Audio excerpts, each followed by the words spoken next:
नमस्कार बंधुरा केमन आछो तोमरा आशा करछि भालो आछो। आमार आरो एकटी नतून भिडियोते तोमादेर अनेक अनेक स्वागत और भालोबासा जानाई।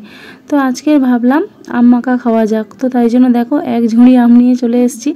ना ना आमार एक झुड़ी आम लागबे ना, एर मध्य आमार दुटो हलेई हये जाबे। तो देखते पाच्छो एखाने आम निये नियेछि आमी, साइजगुलो ना भालोई बड़ो। तो एखाने देखो आमार हाजबेंड आमाके एकटु साहाज्य करे दिচ্ছে। तो बोललो दाও আমি আমের খোসাটা ছাড়িয়ে দিই।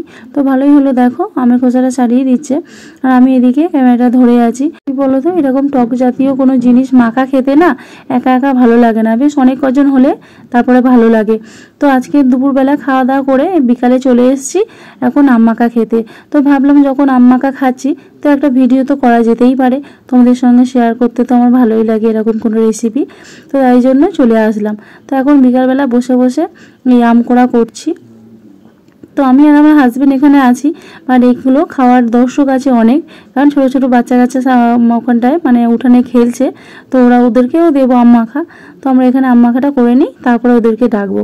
তো দেখো এখানে আমাদের আমের খোসাটা ভালো করে ছাড়িয়ে নিয়েছি, তারপর ভালো করে এখন জল দিয়ে আবার ধুয়ে নেব।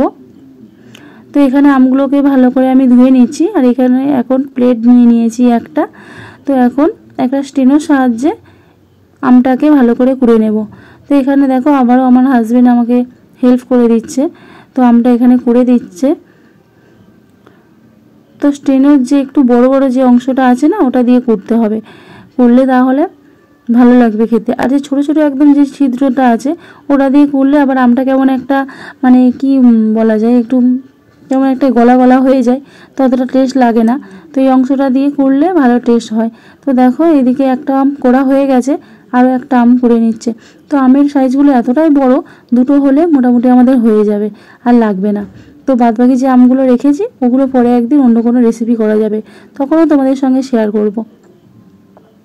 তো এখানে দেখো মোটামুটি আমাদের দুটো আম কোড়া হয়ে গেছে।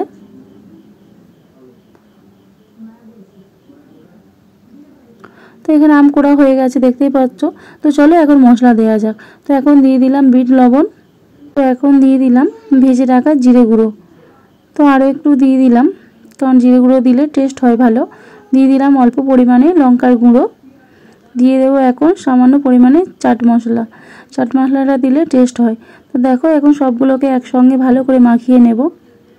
তো এই আম কোড়াটা দেখো মাখাতে মাখাতে আমার জিভে জল চলে এসছে। সত্যি বলতে এতটাই মানে ভালো লেগেছিল খেতে, সবাই মিলে আমরা খেয়েছি, কারণ সবাই মিলে খেতেই ভালো লাগে। বললাম তো আগেই, টক কোনো জিনিস মাখা খেতে একা একা ভালো লাগে না, সবাই খেলেই ভালো লাগে।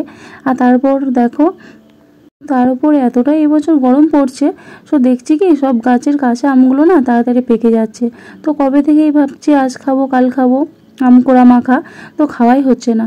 তো আজকে যখন বসেই আছি বিকালে, তো ভাবলাম আম কুড়ে মাখিয়ে খাওয়া যাক, তো তাই জন্যই করলাম। তো দেখতে পাচ্ছ কত সহজে ইজিভাবে আম কুড়ে মাখিয়ে নিলাম। তো দেখো কত সুন্দর দেখতে লাগছে। তো গাছের সব কাঁচা আমগুলো পেকে যাওয়ার আগে তোমরাও ঝটপট এরকম আম কোড়া মাখিয়ে খেয়ে নাও, দেখবে আশা করছি ভালো লাগবে এরকম করে আম কোড়া মাখিয়ে খেলে। তো চলো এখনকার মতো টাটা বাই বাই, দেখা হচ্ছে অন্য ভিডিওর সঙ্গে।